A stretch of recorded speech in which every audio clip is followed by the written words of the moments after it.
Welcome to my YouTube channel high level education.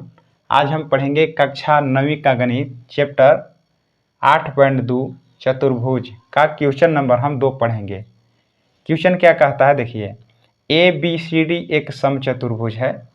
P Q R S क्रमशः भुजाओं A B B C C D और D A के मध्य बिंदु है। दर्शाइए कि पी क्यू आर एस एक आयत है। देखिए, इस प्रश्न को हम कैसे बनाएंगे। सबसे पहले क्या है कि चित्र बनाएंगे। कहता है कि ए बी सी डी एक समचतुर्भुज है। यहाँ पर हम बनाते हैं एक समचतुर्भुज, आपको भी बना लेना है। चलिए मान लेते हैं कि ए है, ये बी है, ये सी है और ये डी है। अब कहता है कि पी जो है ए बी के मध्य बिंदु है। जो पी जो है ए बी के मध्य बिंदु है, यानी बीच में रख देना होगा पी। क्यू जो है बी सी के मध्य बिंदु है, यानी बी सी के मध्य बिंदु क्या हो जाएगा, क्यू।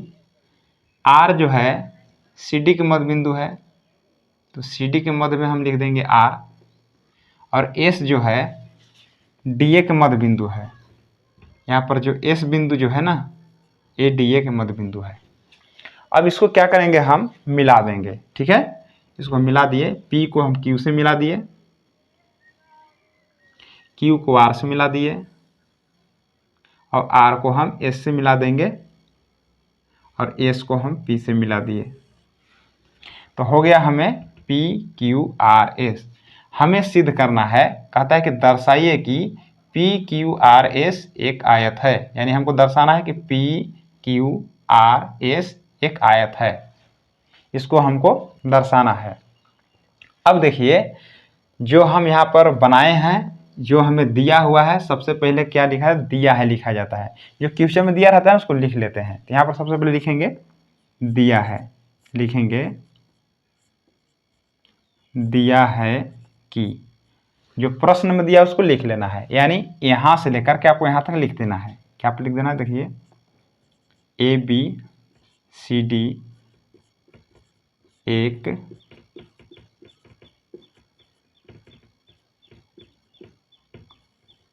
समचतुर्भुज है। P comma Q comma R और एस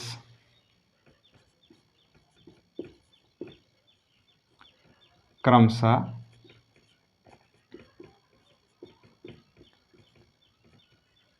भुजाओं A B comma B C comma C D और डी ए के मध्य बिंदु है। आपको क्या करना है, क्वेश्चन ही उतार देना है। दिया है, जो दिया है उसको लिख देना है। अब यहाँ पर लिखना है आपको कि सिद्ध क्या करना है। तो यहाँ पर लिखेंगे सिद्ध करना है कि, सिद्ध करना है, क्या सिद्ध करना है कि पी क्यू आर एस एक आयत है। इसको हमको लिख लेना है। इसके बाद क्या करेंगे कि अब हमको हल करना है। तो हल कैसे करेंगे, देखिए। तो देखिए, हमें जो आयत ज्ञात करना है, आयत हमें सिद्ध करना है, ऐसा क्वेश्चन कह रहा है हमको। तो आयत सिद्ध करने के लिए हमें आयत का गुण धर्म के बारे में जानना होगा कि इसका अपना गुण होता है, और उस गुण को जब हम दर्शा देंगे तो हम कह सकते हैं कि पी क्यू आर एस एक आयत है। इसका गुण क्या होता है समझिए पहले। पी क्यू आर एस एक चतुर्भुज है और इसे हमें आयत दिखाना है। कैसे दिखाएंगे, तो सबसे पहले आपको करना क्या होगा कि आमने सामने की भुजा बराबर होती है। आयत का क्या गुण है कि आमने सामने की भुजा क्या होती है, बराबर होती है। तो आपको दर्शाना होगा सबसे पहले कि आमने सामने की भुजाएं बराबर होती है। तो पहला नंबर आपको काम करना होगा कि जो भुजा दिख रहा है आमने सामने, यानी पी क्यू के सामने जो है आर एस, इसको बराबर दिखाना होगा, और पी एस के सामने जो है क्यू आर, उसको आमने सामने की भुजा आपको दर्शाना होगा। दूसरा चीज कि देखिए पी क्यू आर एस, इसमें 4 कोण है, कोई एक कोण यानी कोण पी, कोण क्यू, कोण आर या कोण एस, कोई चारों में से कोई एक कोण आपको 90 डिग्री दिखाना होगा। यदि दोनों काम कर लेते हैं तो हम समझ लेंगे कि क्या है कि पी क्यू आर एस क्या है, एक आयत है। ठीक है, तो आपको 2 काम करना होगा। अगर दोनों चीज़ आप दिखा दिए तो हम कह सकते हैं कि पी क्यू आर एस एक आयत है। चलिए इसको हम बनाएंगे अब कैसे, अब देखिए। ठीक है जी, तो हमें पी क्यू आर एस एक आयत हमको दर्शाना है, तो क्या करेंगे देखिए, इसको हम क्या करेंगे कि विकर्ण को हम मिला देंगे। ठीक है ना, विकर्ण क्या है देखिए, ए को हम सी से मिला देंगे, तो यहाँ पर लिखेंगे रचना में ना, जैसे रचना में देखिए ए को हम सी से मिला दिए, ए को हम सी से मिला दिए, और दूसरा विकर्ण है बी को डी से मिला दिए। ठीक है, यहाँ पर लिखेंगे हम रचना, लिखेंगे रचना विकर्ण ए सी तथा बी डी को मिलाया। ठीक है, हमें आमने सामने की जो भुजा बराबर करना है तो आपको रचना करना पड़ेगा, आपको लिख देना है। अब यहाँ पर कर देना है हल, यानी सीधा अब यहाँ पर से होगा। अब देखिए यहाँ से कि हम लोग मध्य बिंदु का प्रमेय पढ़े हैं कि देखिए ए बी सी एक त्रिभुज है, दिख रहा है ए बी, देखिए ए बी बी सी, और देखिए ए सी। ये त्रिभुज को अगर हम मिला देंगे, इस तीनों बिंदु को मिला दे एक त्रिभुज बन गया ए बी सी। इसमें 2 पॉइंट है, ए बी के मध्य बिंदु पी है, बी सी के मध्य बिंदु क्यू है। ठीक है ना, अब ये दोनों को अगर हम मिला दे तो क्या हो गया, ये रेखाखंड हो गया। ये जो पी क्यू जो रेखाखंड है ए सी के क्या होगा, समांतर भी होगा, और पी क्यू के ये आधा भी होगा, मतलब ए सी को हम आधा कर देंगे तो पी क्यू के बराबर हो जाएगा। ठीक है, यही चीज़ आपको लिखना है। तो लिख रहे हैं कि ए बी, पहले लिख देते हैं यहाँ पर त्रिभुज, यहाँ पर लिखेंगे त्रिभुज ए बी सी मिले रहे हैं, ए बी सी में यहाँ पर लेंगे ए बी भुजा के मध्य बिंदु, ए बी के मध्य बिंदु क्या है पी, तथा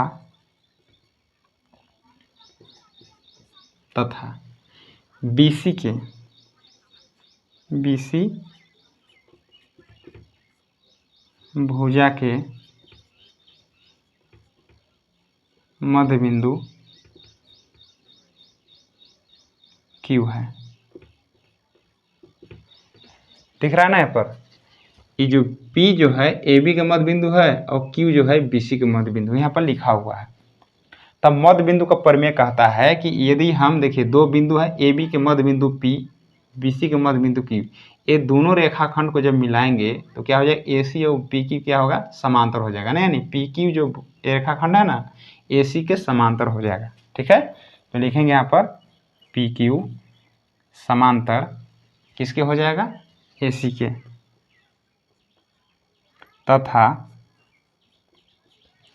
ये जो PQ जो है रेखाखंड कैसे बराबर होगा, AC को आधा कर देंगे तो PQ बराबर हो जाएगा। ठीक है, अब यहाँ पर क्या लिखेंगे कि ये देखिए PQ समांतर AC के, PQ बराबर हो जाएगा 1/2 AC। ठीक है, 1/2 AC का 1/2 कर देंगे तो इसके बराबर हो जाएगा। ठीक है, यहाँ पर लिख देंगे है। अब इसको देखिए, इसका हम लिख देंगे रीजन, कि भाई कौन सा नियम से ये बराबर है और समांतर है। ठीक ना, तो लिखेंगे यहाँ पर मध्य बिंदु परिमेय से। ठीक है, यहाँ तक बात समझ में आ गया। अब क्या करेंगे, ये तो समझ में आ गया कि देखिए ए बी सी में लिए, उसी प्रकार से ए साइड से लीजिए इधर से ना। देखिए हम ले रहे हैं ए डी सी में, ठीक ना।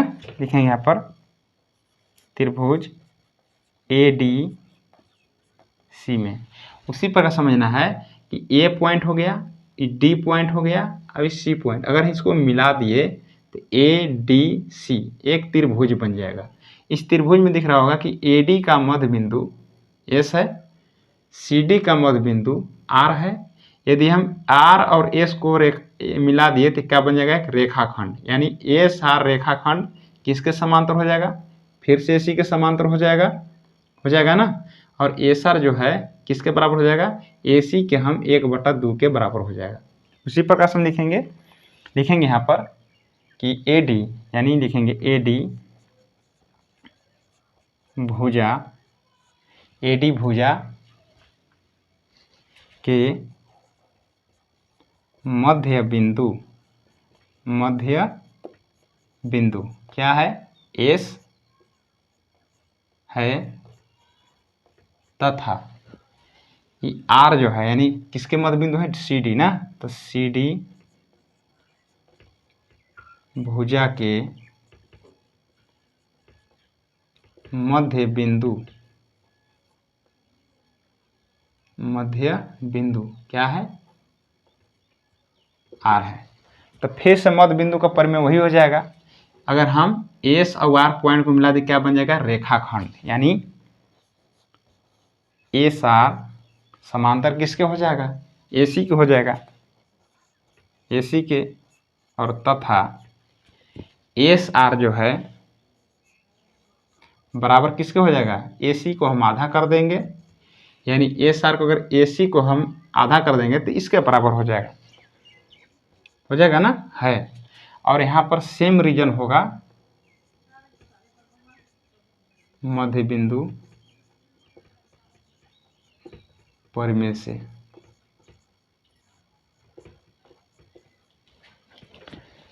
अब क्या करना है, हमको तो दर्शाना है कि आमने सामने का भुजा बराबर दर्शाना है। ठीक है, अब इसको हम ले लेते हैं कि यह समीकरण फर्स्ट है, ये जो है ना, एक सो ले लेते हैं समीकरण फर्स्ट, ये समीकरण हो जाएगा सेकेंड। तो यहाँ पर लिखेंगे समीकरण फर्स्ट तथा सेकेंड से। अब देखिए यहाँ भी एसी है और यहाँ भी एसी है, मतलब दाहिना साइड वाला दोनों एसी है तो बायां साइड वाला भी बराबर होगा। तो हम लिख सकते हैं कि जो पी क्यू है समांतर हो जाएगा एस आर के, यहाँ पे लिखेंगे। और उसी प्रकार समझिए दाहिना साइड बराबर का दाहिना साइड 1/2 एसी है, दाहिना साइड यहाँ भी 1/2 एसी है, यानी दोनों दाहिना साइड वाला दोनों बराबर है तो बायां साइड वाला भी बराबर हो जाएगा, यानी पी क्यू बराबर एस आर का हो जाएगा। ठीक ना, यहाँ तक समझ में आ गया। अब देखते हैं आगे, यहाँ से मिटा दे रहे हैं। अब देखिए यहाँ पर इसी प्रकार से, अब देखिए जैसे हम लिए ना इधर से, अब उधर से भी लेना है। जैसे देखिए ये वाला हो गया, इसे हम बना रहे हैं ए बी डी, तो इसमें देखिए ए डी के मध्य बिंदु एस हो गया और ए बी के मध्य बिंदु पी हो गया। ठीक है, तो हो जाएगा ये देखिए पी एस बी डी के समांतर हो जाएगा, और पी एस जो है, पी एस जो दिख रहा है रेखाखंड, ठीक है, ई बी डी का क्या हो जाएगा, आधा कर देंगे तो इसके बराबर हो जाएगा। उसी प्रकार से इधर से लीजिए डी सी बी, यानी बी सी डी लेंगे, एक त्रिभुज बन गया। बी सी का मध्य बिंदु क्यू हो गया, सी डी का मध्य बिंदु आर हो गया। उसी प्रकार से जब मिलाएंगे तो ये भी रेखाखंड हो जाएगा, क्यू और आर रेखाखंड हो जाएगा। ये क्यू आर जो है ये फिर से बी डी के समांतर हो जाएगा, और क्यू आर जो है ये बी डी के आधा के बराबर होगा। ठीक है, तो हम देखिए ये प्रोसेस फिर से लिखना पड़ेगा, इसलिए यहाँ पर लिख दे रहे हैं हम इसी प्रकार ना, लिख देंगे हम इसी प्रकार से, इसी प्रकार से लिख लेंगे। क्या लिख लेंगे, देखिए ये जो है लिख लेंगे हम कि पी एस जो है बराबर हो जाएगा क्यू आर के, ठीक है। और ये जो पी एस है ना, पहले समांतर लिख लेते हैं। देखिए इसी प्रकार से लिखें, समांतर है तो समांतर भी हो जाएगा, समांतर भी हो जाएगा और बराबर भी हो जाएगा, पी एस बराबर क्यू आर के। तो आपको देखिए इतना प्रोसेस लिखने से बढ़िया है कि इसी प्रकार से लिख देंगे तो वही प्रोसेस हो गया सेम ना। अब यहाँ पर देखिए हमें आयत ज्ञात करने यानी दर्शाने के लिए हमें क्या क्या चाहिए था, आमने सामने की भुजा बराबर। तो यहाँ पर आमने सामने की भुजा बराबर हो गया। देखिए यहाँ ये पी क्यू जो है ना, पी क्यू जो है आर एस के बराबर है। देखिए पी क्यू जो है एस आर के बराबर हो गया, यानी पी क्यू जो है एस आर के देखिए बराबर हो गया। पहला चीज़ हम समझ गए। दूसरा यहाँ पर इससे हम सिद्ध कर लिए कि जो पी एस है ना ये क्यू आर के बराबर भी है और समांतर भी है। तो पहला गुण तो हम प्राप्त कर लिए कि भाई हमें चतुर्भुज आयत पी क्यू आर एस एक आयत दर्शाने के लिए आमने सामने की भुजा बराबर करना था, जो हम यहाँ पर कर लिए। तो हम कह सकते हैं कि भाई चारों भुजा जो आमने सामने की भुजा क्या है, बराबर हो गया। तो एक चीज़ और ना है इसका, क्या है कि इसका कोई एक यानी पी क्यू आर एस चारों में से कोई एक 90 डिग्री आपको दर्शाना होगा। कैसे दर्शाएंगे देखिए। तो यहाँ पर क्या करेंगे, ये देखिए P हो गया, यहाँ पर लिख लीजिए, इसको मान लीजिए G, इसको H मान लीजिए, इसको I मान लीजिए। अब यहाँ पर ध्यान से आपको देखना है, यहाँ पर P देखिए, यहाँ पर P और G मिला देते, PG हो गया, G को H है, देखिए ये हो गया GH और इसको मिला दीजिए, ये क्या है HI और यहाँ पर देखिए IP, यानी PGHI एक क्या है, समांतर चतुर्भुज है। अब कैसे कर सकते हैं समांतर चतुर्भुज, देखिए ये जो देखिए आप पढ़े हैं कि PQ और AC ये क्या है, दोनों समांतर है। अब देखिए ये PG जो है, अगर PG को आप कितना बढ़ा दीजिए और HI को आप कितना बढ़ा दीजिए, इस समांतर ही रहेगा, यानी ये दोनों क्या है, भुजा समांतर होगा। उसी प्रकार से ये जो BD का देखिए, BD का ये भाग है, BD का पूरा बढ़ाइए, ठीक ना। और ई PS देखिए, ई PS और ई BD पहले से ही समांतर हम दर्शाएं कि दोनों समांतर है। तो इसका छोटा भुजा भी जो होगा ना, ई PI और GH ये भी क्या होगा, ये भी समांतर होगा, क्योंकि इसका भुजा जो है दोनों तरफ बढ़ाइए, इसका भुजा दोनों तरफ बढ़ाइए, तो क्या समांतर ही होगा।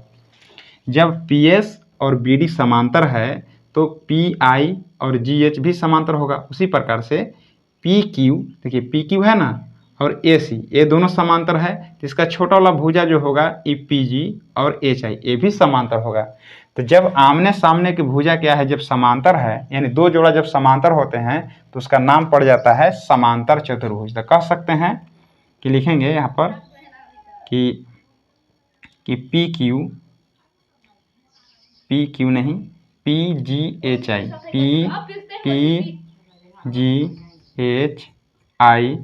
PGHI एक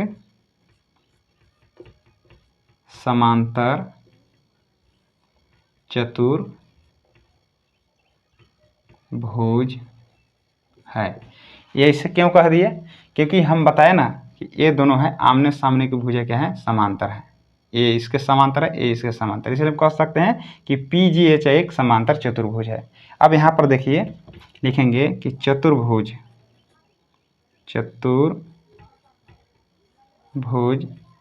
PGHI में। अब यहाँ पर ध्यान देना है कि देखिए क्या लिखा हुआ है यहाँ पर, ABCD एक समचतुर्भुज है, ABCD एक समचतुर्भुज है। इसका हम विकर्ण खींचे हैं AC और खींचे हैं BD, मिलाए हैं ना, यहाँ पर लिखे रचना तो किए हैं, विकर्ण AC और BD को मिलाया। तो देखिए समचतुर्भुज का गुण होता है कि समचतुर्भुज का जो गुण होता है, देखिए जो विकर्ण होते हैं ना वो 90 डिग्री पर वो समद्विभाजित करते हैं। ये क्या होते हैं, ये देखिए ये जो काट रहे हैं ना, ये देखिए AC आपको ये पॉइंट पर कटा और BD ये बिंदु पर मिल रहा है, ये जो है ये भी 90 डिग्री पर, ये भी 90 डिग्री, ये भी 90 डिग्री, ये भी 90 डिग्री, मतलब ये जो विकर्ण जो है इन 90 डिग्री पर समद्विभाजित करता है। एक गुण किसका है, समचतुर्भुज का। तो ये देखिए H जो है ये 90 डिग्री पर काटा, ठीक है। और ई क्या है, ई कोण पी है, हमको दर्शाना है कोण पी को। अब यहाँ पर समझते हैं, यदि पी जी एच एक समांतर चतुर्भुज है तो समांतर चतुर्भुज के आमने सामने का भुजा बराबर होते हैं, उसी प्रकार से आमने सामने की कोण भी बराबर होता है। यानी एच जो है ना ये पी के बराबर होगा, क्योंकि इसके सामने ई कोण है तो ई दोनों कोण के बराबर हो जाएगा, ठीक है। और ए कोण जो है ए कोण के बराबर होगा, यहाँ पर नहीं लिखते हैं, ये आई जो कोण बन रहा है ना ई कोण जी के बराबर होगा, क्योंकि देखिए आमने सामने के भुजा अगर बराबर है तो आमने सामने की कोण भी बराबर होगा। यहाँ पर दर्शा लें कि समांतर चतुर्भुज है, तो यहाँ पर लिखेंगे कि कोण जो एच है ना ये कोण पी के बराबर होगा। यहाँ पर लिख देंगे रीजन कि समांतर चतुर्भुज के सम्मुख कोण बराबर होते हैं, यानी समांतर चतुर्भुज के सम्मुख कोण बराबर होते हैं, यानी कोण एच जो है कोण पी के बराबर होगा। उसी प्रकार से आपको समझना है, देखिए यदि देखिए अब कोण एच का जो मान है कितना है 90 है, ठीक है, तो कोण एच का मान जो है यहाँ पर 90 हो जाएगा, ठीक है। और कोण पी बराबर क्या हो जाएगा, कोण पी लिख दिए। अब यहाँ पर समझना कि यदि कोण एच अगर 90 है तो कोण पी भी 90 होगा, ठीक है। क्यों ऐसा होगा, देखिए समांतर चतुर्भुज के जैसे आमने सामने का भुजा बराबर होता है ना, उसी प्रकार से कोण आमने सामने के भी बराबर है, यानी कोण ए 90 होगा तो ए भी 90 हो जाएगा। आमने सामने कोण बन रहा है ना तो ए भी 90 है, ए भी 90 बन जाएगा। अभी 90 कैसे बताए थे कि देखिए ए बी सी डी एक सम चतुर्भुज है, इसलिए सम चतुर्भुज का गुण है कि दोनों जो विकर्ण होते हैं मतलब 90 डिग्री पर सम द्विभाजित करते हैं, 90 डिग्री पर एक काटेगा, ठीक है। यहाँ पर लिखेंगे, इसका रीजन लिख देते हैं यहाँ पर कि सम चतुर्भुज के विकर्ण परस्पर 90 डिग्री पर समद्विभाजित करती है। इसलिए हम कह सकते हैं कि कोण जो एच का मान जो 90 है वो कोण पी के बराबर 90 होगा। तो हम कह सकते हैं कि कोण जो पी है ना वो 90 डिग्री के बराबर हो जाएगा, ठीक है। यहाँ तो समझ में आ गया। तो हमें देखिए पी जी एच आई से क्या है कोण पी 90 कर लिए, तो हमें क्या करना था कि हमको दर्शाना था पी क्यू आर एस एक आयत है। देखिए हम यहाँ पर सिद्ध कर लिए कि देखिए आमने सामने का भुजा बराबर हो गया, यानी पी एस जो है क्यू आर का बराबर हो गया, यानी पी क्यू जो है ये पी क्यू जो भुजा है सामने वाला क्या है एस आर के बराबर हो गया। ये क्या है आमने सामने का भुजा तो बराबर दिखा दिए पी क्यू आर एस में, ठीक है। अब क्या किए हम कि इसमें से पी क्यू आर एस में से कोई एक कोण हमें 90 डिग्री दर्शाना था, जो कोण पी बराबर हम 90 दर्शा लिए। तो हम अब कह सकते हैं कि जो पी क्यू आर एस क्या है आयत है, ठीक है। यहाँ पर कैसे लिखेंगे, देखिए यहाँ पर लिखेंगे, इसके बाद आपको यहाँ से घेर दे रहे हैं इतना दूर में, अब यहाँ से लिख दे रहे हैं ना, यहाँ से लिख दे रहे हैं, आपको इसके नीचे लिखना है। क्या लिखना होगा कि लिखेंगे कि चतुर्भुज क्या है पी क्यू आर एस में ना, पी क्यू आर एस में आमने सामने की भुजा, यहाँ से लिख रहे हैं भुजा बराबर व समांतर है तथा एक कोण 90 डिग्री का है, ठीक है। हम तो पहले ही बता दिए थे कि पी क्यू आर एस को हमें अगर आयत दिखाना है तो आमने सामने की भुजा बराबर व समांतर, देखिए पी क्यू समांतर एस आर का यानी क्या है ये समांतर भी है और बराबर भी है, उसी प्रकार से यहाँ बराबर भी है, समांतर भी है और बराबर भी है, यानी ये जो दो जोड़ा है ना समांतर और बराबर दोनों है। और कोई एक को 90 दर्शाना था, जो यहाँ पर लिख दिए हैं कि तथा एक को 90 का है। ठीक है, तो हम लिख सकते हैं यहाँ पर कि अतः PQRS एक आयत है। ठीक है, तो ये जो आपको प्रश्न है अच्छी तरह से बताया गया है बेसिक लेवल से। अगर शुरू से तक वीडियो आप देखे होंगे तो आपको कोई दिक्कत नहीं होने वाला है। ठीक है, तो आशा करते हैं प्रश्न आपको अच्छी तरह से समझ में आ गया होगा। धन्यवाद।